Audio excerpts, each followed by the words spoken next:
Hello and welcome back to the Student Series Part 4, where I will be transferring the tails from what I cut out last time. Let's get to it.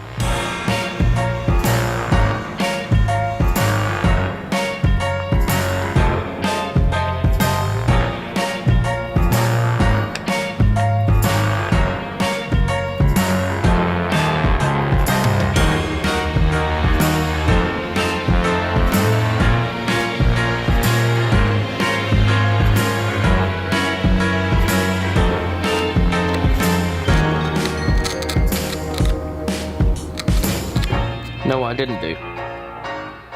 Go deep enough on these grooves originally.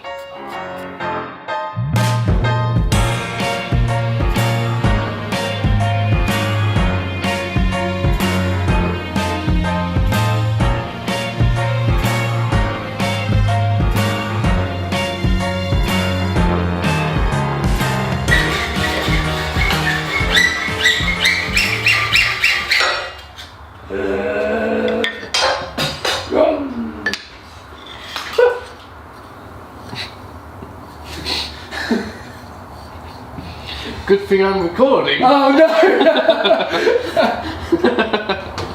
I didn't even clock the camera there. Put the pinboard roulette to the corner vertically in the vise. Use the supporting point. Why is it called a pinboard? Because it's the things that stick out of it. So you've got the tails that stick out of the one component. Yep. And the bits that stick out of those. Yep. So you'd have 1, 2, 3 are called the pins. Is that because they're narrower? Don't know. Just called the pins, therefore you call it the pinboard. Yeah. Ah. Just like you call that the tailboard. Well, no, you call it the tails. You could call that the pins. Those are the tails. Those are the pins. That's the pin. Tailboard. That's the pinboard. Right. Okay. Yes. Okay. Yes. I won't ask any more than that, it's confusing.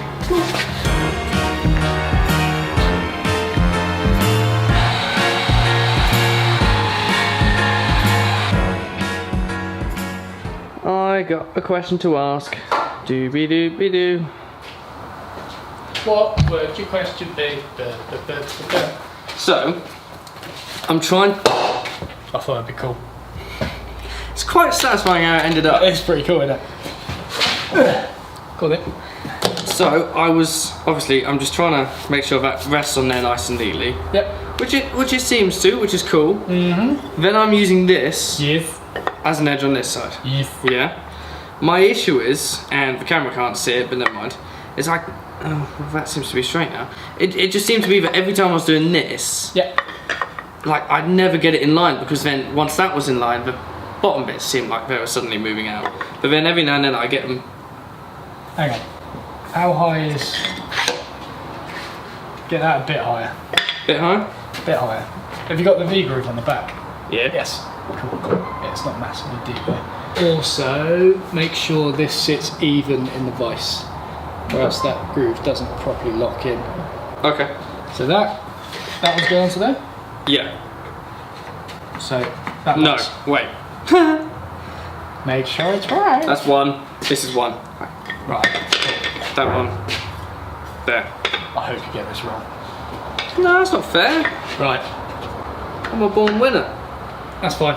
Yeah? So try it now. You see, by raising that up in the vise a bit, it will lock.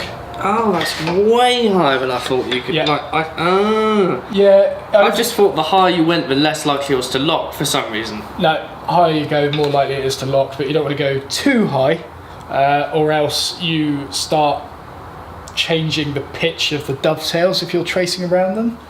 Okay. I think, like, imagine if you're looking at it from above, Yeah. they've got a 1 in 6 pitch or whatever it is, but then if you look at them from that angle, they're like steeper or something like that. Things are changing. I think something's changing. I have no idea what it is. So don't change it too Sure, much. there's some mathematicians or physicists out there, or whoever you would be, who could tell you why. But yeah, you don't want to bring it too high. Like 2 or 3 millimeters above the board behind is probably all you need in order to get a solid lock on that V-groove.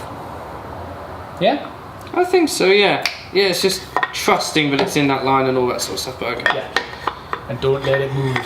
Don't let it move. Okay, what I'll use a plane first for the first one, and then I'll use your huge flip it. Yeah, with the plane, bear in mind that just the weight of that doesn't hold it down. No, I work that much out from seeing you actually use your fingers. It's just a little bit of extra support. Yeah, okay. I think that's it. That was good what you got there. But no, it's... Yeah, there we go. But like when I feel the gap... Oh, that's fine. But then... Oh, okay. If you need to, just twist this bottom round a bit. Okay. Just to close it up. It might be that this bottom is slightly out square or something like that, but okay, that it'll be okay.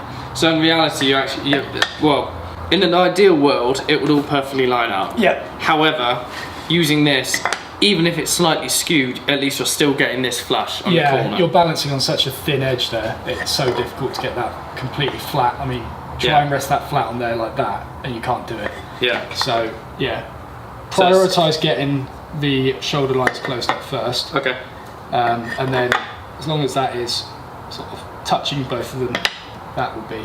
That's the main aim. Okay. Okay. All right. Lovely job. Thank you very much. All right.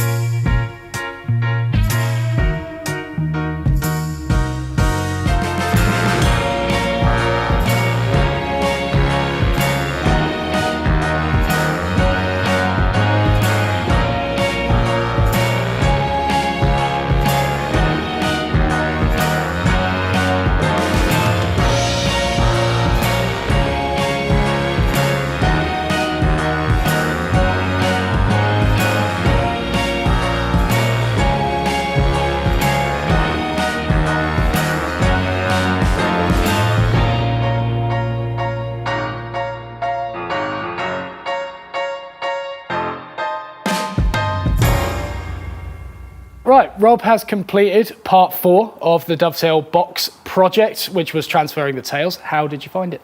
It was good. Yes, yeah. I have just realised though that I haven't checked any of them. Perfect. Perfect. Go on then, off you go. Here we go. So by checking, I just basically make the box, yeah? Yeah, pretty much. 1.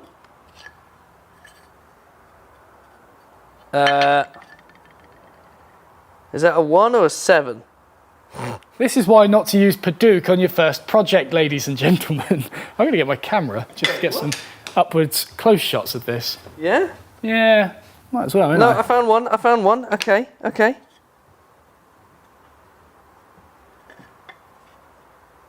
Yeah? Okay, that's okay, I think. Yeah. Bit of that. And then, if that's number 4, yeah? Yeah, okay. Looks about right. Which means that this one is the one that can go wrong very easily. 2 and 3? No, it's got to be. Okay, that's a 3. Please work. Good. Yeah? And? Oh. What do you mean, oh? Oh, I don't know about that. What do you mean, don't know about? That's lovely, that It is. does look quite nice, to be fair. There we The Padook go. looks so vibrant on this camera as well. It looks vibrant in real life too. It does. Look at that. So you're happy everything lines up? I am. Yeah? Yeah. Smashing. I guess I'll get the camera back on the tripod then. Probably for the best. Probably. Yeah. See, not so useless. Well done, you. Although, as you well know, halfway through cutting one, I didn't check the numbers on one side. Yes. And so I do have lines that will now be seen on the exterior edge unless, as you suggested, they're potentially planed off. Yeah, Rob marked the tails in the wrong position, marked them quite deep, and there might be leftover lines, but we'll see. So what did you find the most difficult in this part? The most difficult bit, well, it was locking it in, sort of initially trying to get it on that support piece of wood, lining it up with the pin board and making sure it was all straight on one side and straight on the other and making sure that was absolutely neat. And then once clamping it down, making sure that none of it moved. Nice. It has just occurred to me, I forgot to mention it in the series, there is a thing called a dovetail alignment board. If you have a look at David Barron's videos, he's got a thing called a dovetail alignment board that's basically this right angle section with a fence on it, and you can butt the components up against that fence and get everything square and flush on the bottom edge, although it only works on one side, so actually it might not be too useful. Yeah, it probably won't work with this box if there's a step on one side, because sometimes you need to flush it on the left-hand side, sometimes you need to do it on the right. But dovetail alignment board, if you haven't heard of that or seen it, that might be quite useful. That sounds interesting. Yeah. But yeah, it wasn't the most challenging thing in the world to get these marks out. It was just more about making sure I got it right before scoring and getting the marks down. So obviously getting that alignment right that way, getting the alignment right that way, and then making sure I double check the numbers as I went around. Yeah. I did face sides and edges and all that sort of stuff. That was fine, but I should have checked the cornering. Yeah, it is easy to get mixed up with that. So with, what would you give as pointers? Give us pointers? Yeah. 2 things based on the little groove that you cut in. Yep. Initially, when you actually make the box, if you haven't already started making it, make sure you cut those grooves nice and deep with a marking gauge. Yeah, just on the inside faces, not on the outside. Yeah, so they were deeper than everywhere else, but I didn't understand what I was doing it for because I didn't watch his dovetail guide. So I sort of had a little bit of a rough time with that. And then when I came to chiseling, those little angles, those little divots, I didn't go deep enough, apparently. Yeah, I mean, no, that looks okay. Yeah? I mean, obviously, because that is all hidden, you can go pretty deep with those V-grooves, but... Yeah, so I went probably about less than a mil. Yeah, but by making them shallow, you need to stick the pins out of the vise a little bit more in order to give it more of a grab on that V-groove. If you've got a really deep one, you can poke the pins up like 1 millimetre and it'll grab it. But yeah, that's perfectly fine. Just bring the pins up and that'll be all right. Yeah, that seemed to work. You took a lot of notes as well. I think you had a good point to bring up on that. Yeah, so every time I've tried to complete one of Matt's videos, I've literally sat here and just watched the whole video and taken notes. I didn't try and watch the video and make it at the same time. In this video, I didn't record any of that because obviously you don't need to see that every single time. But for this 15-minute video, I wrote a whole page of notes, step by step by step by step by step. And it's literally, none of it is useless. I literally followed exactly what that said and created this. And like worst case scenario, if I wasn't sure about a bit, then I'd go back and watch the video. In previous episodes, I've even written timestamps. Yeah. So when I knew I'd have to reference back to it, I'd timestamp where it was, just writing it down, look it up on the video, and then I don't have to keep like watching a snippet of a video, do a little bit, snippet of a video, it's just a bit more efficient. Yeah, yeah, it's a really good way of doing it. I like that. I very much like that. Yeah. Cool, nice work on this stage. Thank you very much. Yeah, we'll get cutting them out in the next episode. I'm so nervous. There's quite a few curvy lines. It's going to be great. It's going to be great. So we should do the outro, and this time without punching me in the face. Oh, remember that? I do remember that. Yeah, yeah. We've been on holiday since, but here we are. The link below. Rob will show you where the subscribe button is. Oh, it's gonna tuck.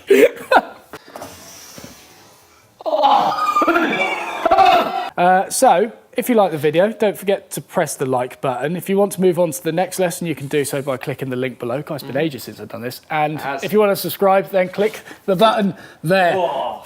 Lovely. See you in the next one. See you in the next one. I properly whipped out as well.